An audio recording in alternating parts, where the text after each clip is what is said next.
Hello guys, welcome back. So today we're gonna do rev counter, the tachometer. Yeah, so what we're gonna do is part the cluster.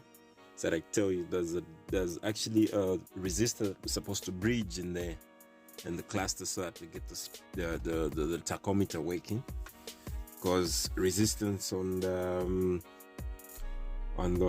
from the vvti and the non-vvtis, they're actually different. So I actually opened the tachometer. There it is. So this is the behind of it. Have to remove these pins, get this off, and then bridge the so on the computer box, there's pin number 1 and pin number 2. So okay, it's actually code F59 on the Wobo. I had to go back to Wobo 666 for the pinout. Yeah, so it's F59, which is the second pin from the first pin, before the side where the emo be, the emo actually is fitted. It's fitted on this, so it has to be the second pin from the emo, where the emo is fitted on the computer boxes that I've got emo on 1JZ GTE. Yeah, so on this pin,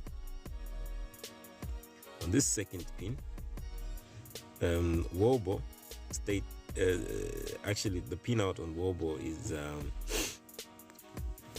it's pin number 20. Yeah, that pin. So that's the pin that actually that's the tachometer output. Yeah, so tap that, and then when it comes to the one from the Supra, actually black stripe white, which is this one, pin number 29. Yeah, that's the one, actually the tachometer input, which takes to the cluster. It's actually an output on the computer, on the engine harness side. Yeah, so this is the one. So yeah, so let's try. Let's see if it's gonna work. Yeah, so I connect this wire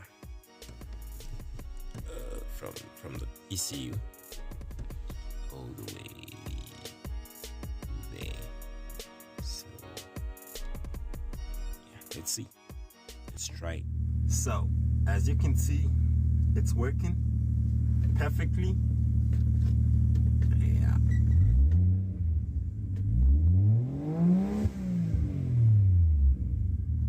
Wow.